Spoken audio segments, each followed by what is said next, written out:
जय हिंद दोस्तों, मैं दीपेंद्र कुमार द्विवेदी हाजिर हूँ अपनी नई वीडियो के साथ। दोस्तों, जैसा कि आपको पता है, मेरे चैनल का नाम है एनसीसी मिरर। जिसने भी सब्सक्राइब नहीं किया है दोस्तों, कर लीजिए सब्सक्राइब। दोस्तों, मैं आज आपको मानचित्र का अध्ययन यानी मैप रीडिंग का पार्ट 1 पढ़ाने वाला हूं। दोस्तों, आज से मेरे चैनल पर मैप रीडिंग का चैप्टर स्टार्ट हो गया है। दोस्तों, इस वीडियो में मैं आपको मानचित्र की परिभाषा, मानचित्र की किस्में, सैनिक मानचित्र तथा मानचित्र की कमी, उत्तरी दक्षिणी व आंतरिक हाशिए पर दी जाने वाली जानकारी के बारे में बताऊंगा। दोस्तों, मैं एनसीसी के एग्जाम में ए ग्रेड की 100% गारंटी लेता हूं, जिसमें मैं आपको नोट्स भी अवेलेबल कराऊंगा और लास्ट ईयर के पेपर भी सॉल्व कराऊंगा दोस्तों। और हर चैप्टर कंप्लीट होने के बाद मेरे इंपॉर्टेंट क्वेश्चन की वीडियो भी आती है दोस्तों। तो आप मेरे चैनल को अगर सब्सक्राइब नहीं किया है तो कर लीजिए। अब बात करते हैं अपने टॉपिक की। तो दोस्तों, बात करते हैं मानचित्र का अध्ययन, मैप रीडिंग की। सेना में मानचित्र के अध्ययन का विशेष महत्व है। युद्ध क्षेत्र में मानचित्र ही सैनिक का सच्चा मित्र है, क्योंकि युद्ध संबंधी कार्य की सफल कार्रवाई इसी पर निर्भर करती है। मानचित्र के अध्ययन से निम्न ज्ञान प्राप्त किया जाता है दोस्तों, मानचित्र का अध्ययन क्यों होता है? क्योंकि अभी तो हमारे पास हम क्या करते हैं, जीपीएस का यूज कर लेते हैं। बस दोस्तों, जीपीएस हमारे अमेरिका के अंडर में आता है और युद्ध काल जब भी होगा दोस्तों, तो अमेरिका अपना जीपीएस की सेवा को बंद कर देगा। उस टाइम हमें मैप का नहीं पता चलेगा, हमें नहीं पता चलेगा हम किस लोकेशन में है। तो दोस्तों, इसलिए आर्मी में मैप रीडिंग पढ़ाई जाती है। अब बात करते हैं मैप से हमें कौन कौन सी बातों का ज्ञान होता है। तो भूमि पर अपनी स्थिति तथा शत्रु की स्थिति का ज्ञान होता है। एक स्थान से दूसरे स्थान की दूरी तथा दिशा पता चलती है दोस्तों। धरातल पर पाई जाने वाली विभिन्न आकृति एवं उनके द्वारा उत्पन्न की जाने वाली समस्या व उनके समाधानों के बारे में जानकारी मिलती है दोस्तों। मार्च करने के लिए उचित रास्ते का चुनाव, दोस्तों हमें रास्ता पहले से पता होता है, हम उसके हिसाब से देखते हैं कौन सा रास्ता आसान है और कौन सा मुश्किल है। उस हिसाब से हम अपने रास्ते का चुनाव करते हैं। दो स्थलों की परस्पर दृष्टिगोचरता, मतलब दो स्थलों को हम परस्पर देख सकते हैं दोस्तों मैप में। अब बात करते हैं मानचित्र की परिभाषा की दोस्तों। तो मानचित्र पृथ्वी के किसी निश्चित भूभाग का चौरस सतह के पर सांकेतिक चिन्हों द्वारा बना हुआ वह चित्र, जो किसी निर्धारित मापक या भूभाग को उस रूप में प्रदर्शित करता है जिस रूप में वह अपने वायुयान चालक को ऊपर से दिखाई देता है। दोस्तों, ये तो हो गई किताबी परिभाषा, बट मैं आपको एक इसकी बिल्कुल आसान सी परिभाषा बताता हूँ। किसी कागज या कपड़े या गत्ते के टुकड़े पर धरती के किसी निश्चित भूभाग को किसी निश्चित पैमाना या स्केल मानकर दर्शाना मैप कहलाता है। मैप ऐसा दिखाई देता है जैसे वायुयान चालक को जमीन।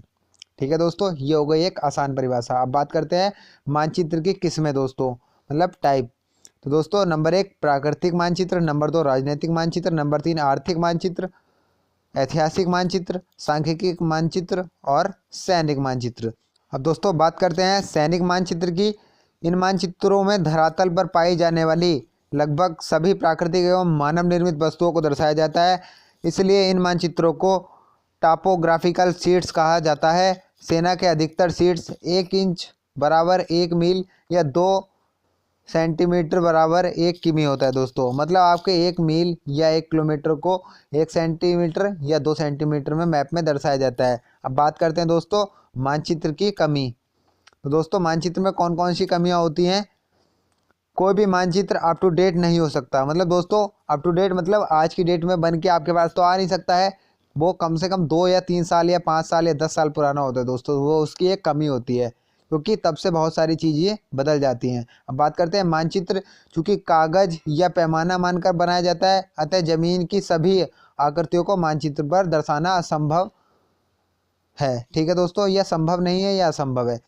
मतलब दोस्तों, आप खुद सोचिएगा, 1 किलोमीटर का एरिया आपका 1 सेंटीमीटर में दर्शाया जा रहा है, तो सभी चीज़ें दर्शाई नहीं जा सकती। अब बात करते हैं आगे। सैनिक मानचित्र में हाशिए पर निम्न जानकारी अंकित की जाती है दोस्तों। तो जानकारी निम्न है दोस्तों। सबसे पहले बात करते हैं उत्तरी हाशिए या मानचित्र के ऊपरी भाग की। तो दोस्तों, बात पहले ये कर लेते हैं उत्तरी हाशिया, मतलब मैप में नॉर्थ होता किस तरफ है दोस्तों? तो मैप में नॉर्थ ऊपर की तरफ होता है। तो ऊपरी हिस्से की बात कर लेते हैं। ऊपरी भाग में क्या जानकारी दी जाती है? मानचित्र का शीर्षक, जिले का नाम, सुरक्षा वर्गीकरण, सर्वेक्षण का वर्ष, मतलब कौन से वर्ष में नक्शे को बनाया गया, नक्शे का संस्करण, तीनों उत्तरों की स्थिति व चुंबकीय उत्तर का घटना या बढ़ना, मानचित्र संदर्भ, मानचित्र संख्या। ये सब जानकारी आपको दोस्तों मैप में ऊपर की तरफ दी होती है, यानी कि उत्तरी हाशिए में। अब बात करते हैं दोस्तों आगे दक्षिणी हाशिए में या निचले भाग में दी जाने वाली जानकारियां दोस्तों। तो प्रकाशन का वर्ष, मतलब कौन से वर्ष में आपका प्रकाशन है। केंद्रित चिन्हों की सूची, मैप सीट का सूची चित्र, प्रकाशक का नाम, मापक तथा मापक रेखा, कंटूर रेखाओं के आपस की दूरी, ग्रिड संदर्भ सहित प्रकाशीय क्षेत्र के आयात। ठीक है दोस्तों, अब बात करते हैं आंतरिक हाशिए की दोस्तों। तो आंतरिक हाशिए में ग्रिड रेखाओं के अंक, चारों सिरों पर अक्षांश तथा देशांतर रेखाओं के अंक, कंटूर रेखाओं के अंक, विभिन्न तहसीलों के नाम, मानचित्र में प्रदर्शित भूभाग से बाहर जाने वाले मार्गों की दिशा आदि। दोस्तों ये सब चीज़ें जानकारी आपको मैप पे दी हुई होती है। दोस्तों कल जो मेरी वीडियो आने वाली है उसमें मैं आपको काफ़ी कुछ मैप में जो प्रैक्टिकल में आपसे पूछा जाता है वो बता दूंगा दोस्तों। जैसे आपसे 4 फिगर जीआर पूछा जाता है, नॉर्थिंग लाइन, ईस्टिंग लाइन पूछी जाती हैं, 6 फिगर जीआर पूछा जाता है दोस्तों। आपसे ऑन पोजीशन पूछी जाती है, आपसे लॉन्गिट्यूड लाइन और लैंगिट्यूड लाइन। और दोस्तों मैप सेट करने का तरीका भी मैं आपको बता दूंगा बहुत जल्दी, वो कल की वीडियो में नहीं बट मैं आपको बता दूंगा। ये आपको मैं बता दूंगा कंपास कौन सी रेखा पे सेट किया जाता है दोस्तों। तो कल की वीडियो बहुत ज़्यादा इंपॉर्टेंट होने वाली है दोस्तों। और कल जो भी मेरी वीडियो देखेगा तो मैं इस बात की गारंटी लूँगा दोस्तों कि वो कभी भी मैप रीडिंग में मात नहीं खाएगा। तो दोस्तों मिलते हैं नई वीडियो नए टॉपिक के साथ। जय हिंद, जय भारत।